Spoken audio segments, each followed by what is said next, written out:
of 16 game, I will say this round of 16 game did not disappoint. It was a fantastic round of 16 game, or just generally, because each game had lots and lots of drama. Pretty much every game had drama, even if some of the games were maybe not high scoring or maybe not the most entertaining in terms of a full 90, but pretty much every game had some absolute drama in it, especially a couple which we will discuss. So yeah, I'm just going to talk about the round of 16 games here, and then of course tomorrow we'll do our predictions and preview for the quarterfinals. But anyway, let's begin. So we'll begin with the first one, which was Switzerland 2, Italy 0. Goals from Remo Freuler and Ruben Vargas, and the holders were knocked out in the round of 16.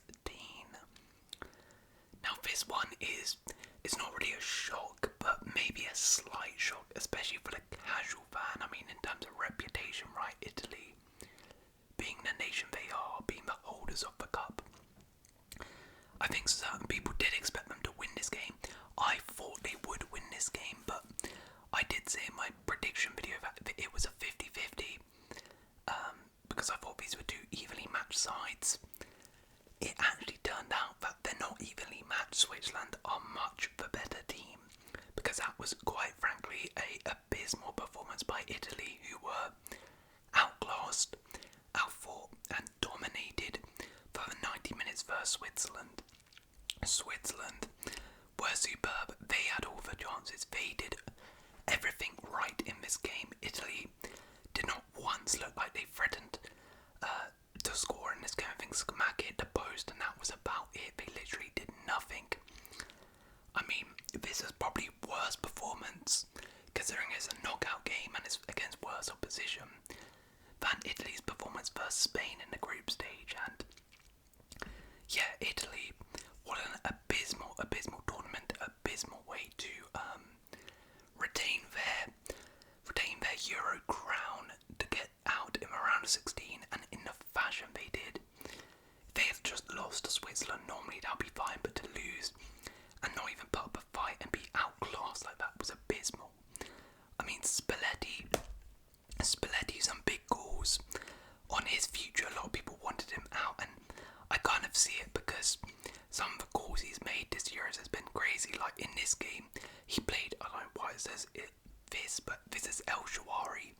He played El Shawari instead of Sakanye, who literally got them into this tournament, into the knockout stages with that goal versus Croatia. He's playing Darmian at left back and a back four.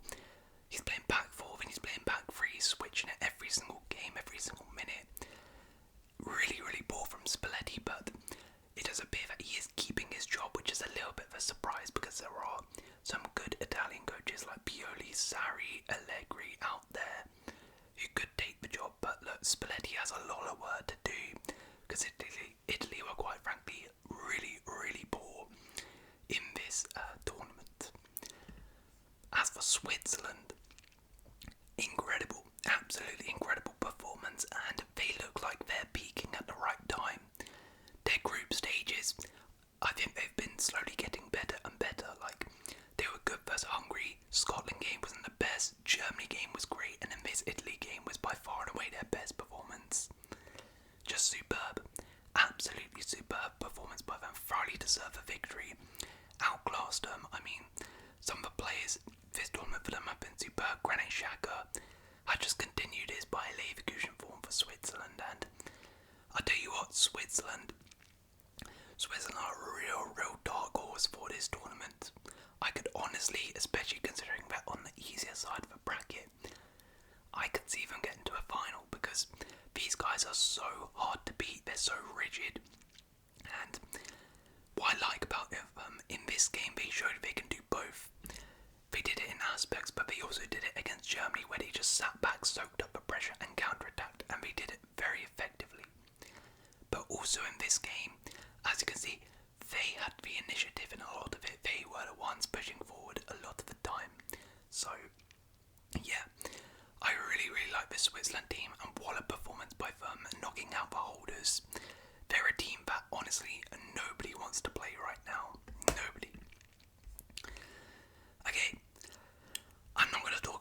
Slovakia because I already did a whole video on that, a whole rant about it.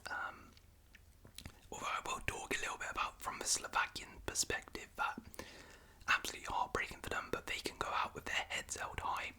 Unlike in Italy, Slovakia gave it everything they could and were unfortunate, just a moment of brilliance at the end caught them out, but I think that was the first time they've ever got to the round of 16, potentially, and they pull up a real good fight, so they can be real proud of their performance. Okay, Romania 0, Netherlands 3. One of the only sort of one-sided ties of the knockout stages. Netherlands with a fantastic performance. Well, I say fantastic, it wasn't fantastic, but it was much better than their knockout group stage performances, and by far and away their best performance of the tournament. And it does look as if the Netherlands are getting better now. They started this game off a little bit shaky. Romania were the better side in my opinion for the first 15 minutes. But then Netherlands grew in, and Cody Gakpo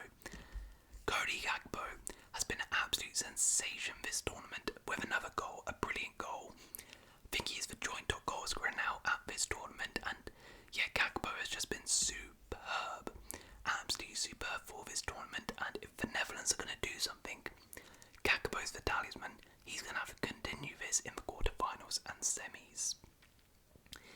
Daniel Marlin also grabbed a brace, which was pretty nice on a personal note for him, because he had a disaster class really against Austria in that final group game with that own goal, and he was really good on the counter attack. But Netherlands, particularly the second half performance, I was really pleased with. They created a lot of chances, they were in control of the game. Romania couldn't create any chances really versus the Netherlands to trouble them.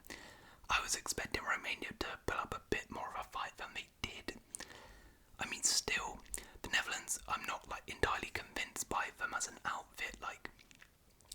They're very slow in their build-up, and are quite passive as a team. They don't really like to press, they don't really like to push up the pitch that much, but as I said, this was a much better performance by them.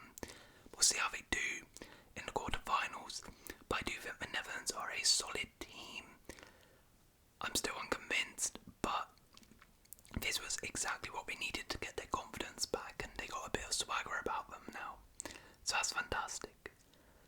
As for Romania, kind of similar to Slovakia. I mean, even though they lost 3-0, they can go out with their heads held up high, because it's the first Euros they've been in a while. And again, I don't know if they've ever been to the knockout stages, or at least they haven't been to the knockouts in a long time. And just to do that is an achievement, just to top their group as well. What an achievement that was. And defensively, they got caught out here, but they put in some brilliant displays like Dragusin. I'll tell you what, Dragusin, he can hold his head up high massively this tournament. I think this tournament, I understood why Spurs paid that money for him, and I think they should definitely be giving him more opportunities next season, because he's been terrific. But yeah, ultimately Romania, I just think the lack of talent and lack of quality stopped them from prevailing at this tournament, but still, incredible achievement to get this far. Okay, next up we have Austria 1, Turkey 2. Now this was one of the best games of the knockout stages in terms of just pure quality of football. I think this was absolutely superb, and it had a lot of drama.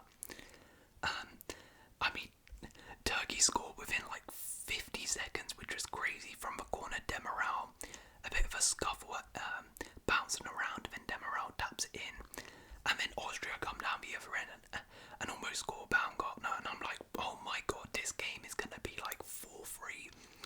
It did peter off a little bit, but still was really entertaining, and as a neutral, I absolutely loved watching this, because particularly after about the 60th minute, oh my god, it was pure entertainment.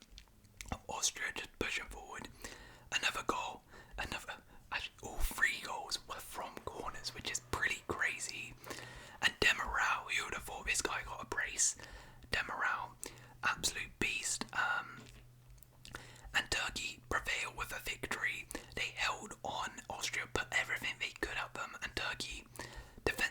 so strong, but at the end, I mean, this guy, Gunok, this guy is absolutely incredible. Firstly, his distribution might be one of the best I've ever seen.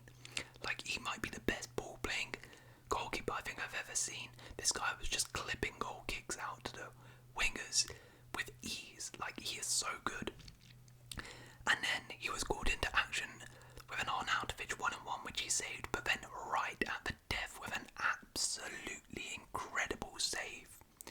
Like, what a moment. The last second, I can't remember who it was, it might have been Baumgartner, and he denies them and keeps Turkey the victory to send them to the quarterfinals. Absolutely incredible from him, and I'll say, to be honest, I think it was kind of deserved from Turkey, like Austria, for all they huffed and puffed, for all the possession they had. Turkey, Austria didn't really create too much. Turkey held them back a lot. Turkey defensively were absolutely brilliant. And I'll hold my hands up, they proved me wrong. I thought Turkey were going to get easily beat by Austria. I didn't believe in their defence, but Turkey showed another side of them today. With this back five system, they just sat back. They were compact, they were rigid, and they did their job effectively. And then, when they got the ball, they looked dangerous on the counter. Audible. Wow, another sensational performance by him. Absolutely superb once again from the teenager. And yeah, Turkey prevail. I mean, I'm not sure like how far they can actually go, but what I will say, they showed in this game they're a tough team to beat. They are a really, really tough team to beat. When they just sit back like that, they're going to cause problems, and it's going to be a really, really tough game for anybody who's going to face them at this tournament. Austria, though, really, really disappointing for them. Really disappointing. All the hype was around Austria. Many people were saying, Austria, they're the dark horses. They're going to go really, really far. They're on the easier side of a draw. They, of course, did fantastic top in the group ahead of France and Netherlands. And they got the easier draw with Turkey. But they failed at the round of 16 stage yet again. Seems like they always fail at this stage. I don't think they've ever been to a quarterfinals of a major tournament. But yeah, really, really disappointed for Austria. They just couldn't break down Turkey. They had some opportunities, but they never really had tons of clear-cut opportunities, and it's really unfortunate. But what I will say about Austria, they've still had a pretty good tournament. They played some good football. It's disappointing the way they got out, but in the end I think they can be pretty satisfied, especially when you consider Ragnick still hasn't even been in the job that long, so they can really use this as a platform to build upon. And yeah, they were missing some key players as well, like Alaba at this tournament. So look, I know they've gone out, but Austria, they can be happy with how they played, but it's really, really disappointing that they have gone out. But what an achievement for Turkey, who redemption from the last Euros where everyone is funny. Austria, everyone tipped them before the tournament to be the dark horses. Last Euros, everyone tipped Turkey to be the dark horses. Turkey catastrophically failed. Austria kind of failed, but not really. And this time Turkey, no one really tipped them as dark horses. But this time there actually are dark horses because they're in a quarterfinal, which is superb. Okay, next game we have is Germany-Denmark. Germany-Denmark, Germany 2, Denmark 0. The hosts prevail into the quarter-final stage. And yeah, this game was pretty interesting. It had a lot of drama. I mean, firstly it was disrupted through a lightning storm, which was pretty crazy and kind of disrupted play, but overall I think Germany were the better side in this game for sure. They looked much better in this game than in their Switzerland game. Interestingly, Nagelsmann actually made a couple changes to this team, and it really, really worked. Of course, they were forced into Schlotterbeck coming in for Dar, but Schlotterbeck was actually really, really good, I thought.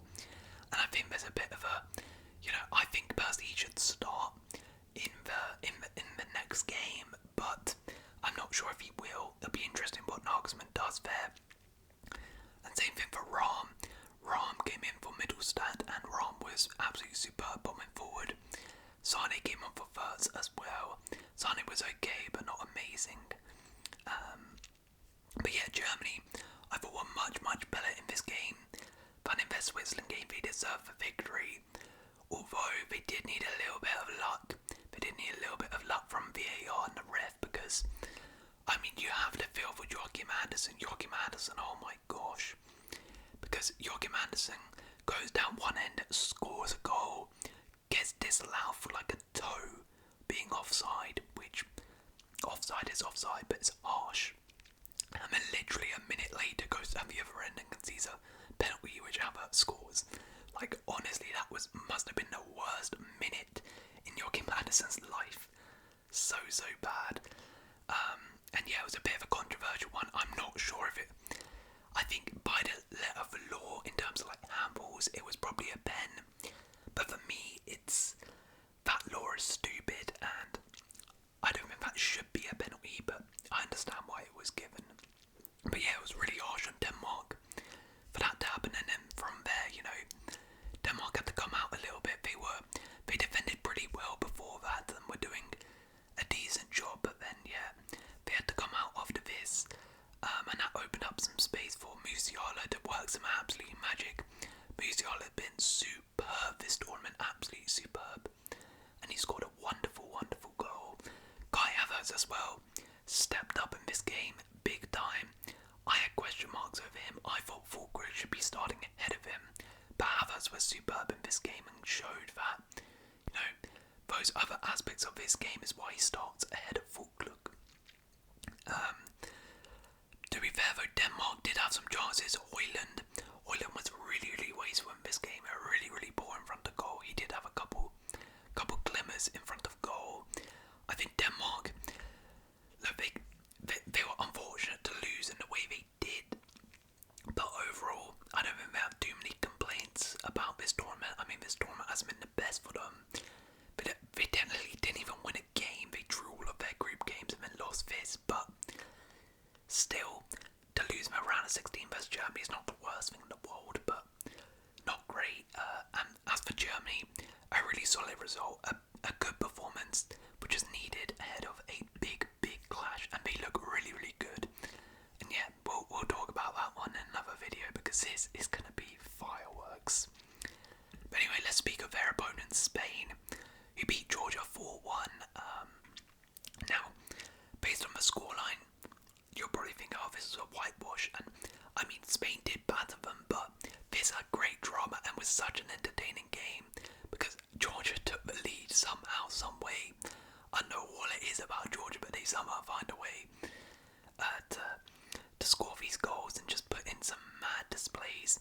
And for 18 minutes, yet again, Georgia were like, they're on top of the world, they're going to win the Euros. I mean, here's the thing though, even though they scored that, Spain never looked in any doubt like they were going to lose that game, because Spain were just in control completely. Like, it was just a freak own goal counter-attack. Georgia had a couple good breaks, but really Spain were absolutely dominating them. Possession-wise, shots-wise, I mean, looking at 35 shots, they were all over Georgia, and it was only a matter of time before Spain would equalise, and they got that for an incredible goal by Rodri, who was superb in this game. And then from there, you're like, yeah, Spain are easily winning this, and again, it's a matter of time before they get the goal to go in front. Fabian Ruiz got that goal, who again, he's been a real breakout star of this tournament. I don't think anyone was expecting him to score as many goals as he has this tournament, but he has been superb. The wingers, yet again though, Yamal and Williams stole the show. Absolutely incredible. Nico Williams and Yamal. I think Spain definitely have the best two winger pairing at this tournament, because they're just so willing to run at opponents. They're so direct. And Yamal, creativity wise, oh my word, superb.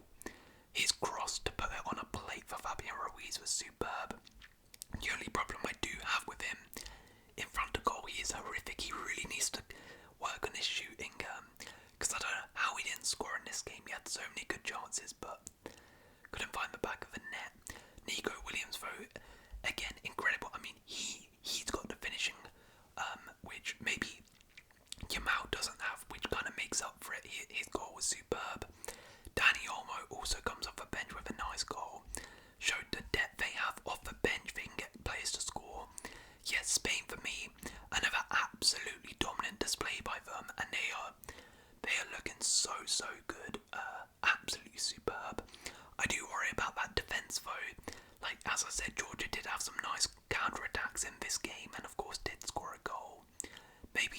side could take advantage of those a bit more against Spain.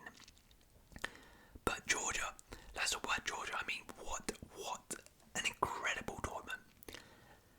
Absolutely incredible. And yet again, they can go out with their heads held up high. They went out on their shields. They took the lead versus Spain. It doesn't matter if they lost 4-1. They gave everything in this game. Like, the scoreline doesn't do justice to how much Georgia worked in this game.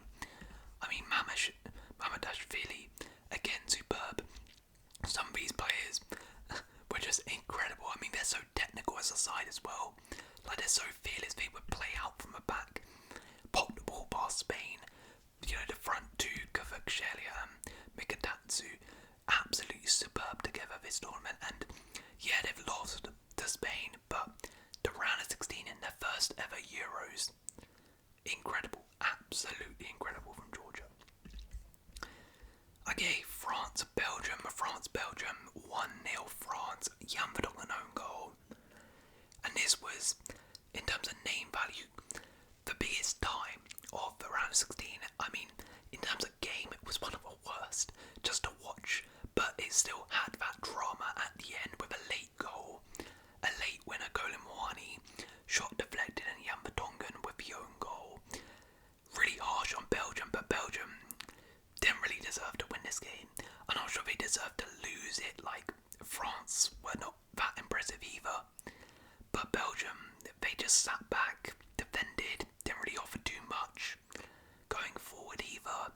So I don't think they can have too many complaints about this Belgium. I was a little bit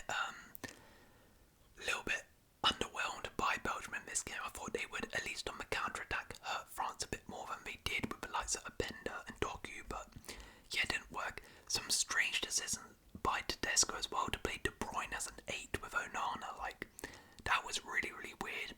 If you're going to play on the counter, surely you want De Bruyne a little bit higher up the pitch. And like a Mangala in there so you can defend a bit better and De Bruyne can find those passes out. But yeah, that was a weird decision. But overall, Belgium, they lost to France, so I guess you can't be like annoyed. You can't be annoyed that they're out. But this was definitely a game where they could have won. Like, France were pretty bad. And I think if Belgium were a little less scared of France, they could have actually got something from this. But yeah, not the best tournament overall for Belgium. Round of 16 exit. Pretty poor in the groups as well. Didn't even win their group. So yeah, not a great tournament by Belgium. But I mean, it was better than the World Cup at least. As for France, well, I mean, they advanced, but oh my gosh. They're not playing well at all. I mean, Jan Vertonghen with an own goal has another own goal. They've scored 2 own goals and 1 penalty. Like, what on earth? France just are so poor going forward in terms of goals. So poor. And the real problem is, like, I've said it before, but I'm going to say it again. It's like Mbappe FC up top. Look at this team, right? If Mbappe doesn't score, which again, you know, he came close in this game, but doesn't really have his shooting boots on right now. So then you're like, okay, who's gonna score? Thuram is a decent player, he's a good player, but he's not really someone who's clinical, right? Griezmann, someone you would bank on, but Griezmann has been really, really poor this tournament. Like, I don't know what's happened to him, but he has not been good. But that is also mainly because Deschamps is shoving him out on the right wing where it's just not his best role. And then the midfield are really good. Like, Kante has been incredible, he's great in this game as well. Germany's great, Rabiot's been good, but it's more like a combustitive midfield. It's not a midfield that's going to grab you a load of goals or creativity. And then on the bench, right, Colomani comes on. To be fair, did help get the goal, but overall Colomani again is kind of like Thuram, decent player, but it's not someone you would bank on to score. And then Giroud is past his best. Ousmane Dembele has 0 end product. You know what you're going to get with him. Kingsley Coman's just coming back from injury. Barkla again is a bit like Dembele. You don't know what you're going to get with him. So it's like, who's going to score in this France team? That's the problem if it's not Mbappe. And that has been a problem this tournament. However, on the flip side, what you will see is defensively best team at this Euros, by far and away, because William Saliba in this game was incredible. That's another player in his pocket. Romelu Lukaku was in his pocket the whole game. Lukaku was trying to bully him, trying to pin him. Saliba wasn't having none of it. So strong, absolutely superb by him. And defensively, Koundé great. Mike Maignan as well has made some really good saves when he's been called upon. So that's the good thing. Kanté as well, as I said, incredible. Although they don't score many goals, they don't concede many at all. I think they've only conceded one goal. That was against Poland. That was a pen as well. So look, France, they've not been scintillating, but they are a really solid team defensively, and they have created some chances. So it's just about scoring those chances now. And if Mbappe can turn up, because he's had some chances but he's just not finished them, then I think France will be good. Okay, finally then, we're going to probably the most dramatic game of the knockouts. I mean, it was a snooze fest for I would say like 100 minutes, and then suddenly it just became the most dramatic tie of the knockouts. So Slovenia 0, Portugal 0, Portugal advance on pens. But wow, as I said, it was a snooze fest for about 90 minutes. I mean, the actual 90, Slovenia parked the bus, and Portugal could not break them down at all. Could not do anything. They barely had a sniff on goal. And goes into extra time, and then there's a penalty won by Diego Jota. Ronaldo takes it. You're thinking he's scoring. Oblak with a huge save. Saves the penalty. Absolute scenes. Ronaldo then, I've never seen this. He starts crying during the half time of extra time. I've never seen a player cry during a game when they still have to play. Right? Like, I've seen players cry, like after a miss in a penalty shootout, or like get injured and have to get subbed off. I've never seen a player like just break down and they still have another 15 minutes to play. Like, that's crazy.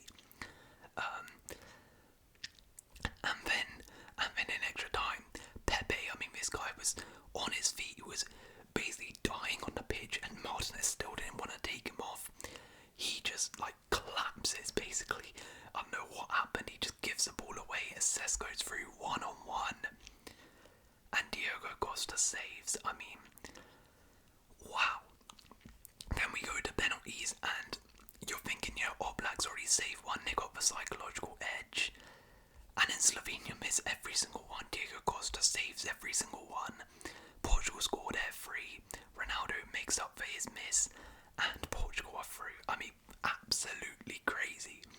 Diogo Costa, that is by far and away the best performance of anyone in a single match at this Euros. To save all 3 pens is crazy. It wasn't like they missed them, he saved them. Absolutely superb. And then to save that Sesko one as well, incredible. Like, Sesko has to score. He has to score. As a Chelsea fan, I'm glad we didn't sign him now, because, gosh, if he did that in a Chelsea game, I would absolutely kill him. But on the flip side, Costa, what a save, absolutely superb. Keeps him in the game and then wins the shootout. Yeah, Diogo Costa, a couple clubs were linked to him. A couple clubs have been linked to him. I think a lot of clubs will be interested now after that performance. But he has saved Portugal though. He has put paper over the cracks of what is an abysmal Portugal performance. And quite frankly, I'm going to be quite harsh here. I don't think Portugal are winning these Euros. I don't think they are. Portugal, for me, have been very similar to England. They have a superb team, absolutely superb, right? Look at these players, it's great. But they have a really bad manager in Roberto Martinez. I don't rate him. And he has played some really bad football. And their problem has been they don't know how to break down low blocks. Right, they had 73% possession in this game, over 120 minutes. They created about one clear-cut opportunity, which was Ronaldo's shot against Oblak, where someone like slipped him in down the left channel. That was about it. They literally had no idea what to do. They were just spamming crosses and didn't know what to do. Same thing happened in the group stages. I said it before, happened against Georgia, happened against Czech Republic, happened against Turkey. Against Turkey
yeah, they unfortunately in the penalty shootout, it was just maybe a bit too much for them. The pressure never been in a situation like that.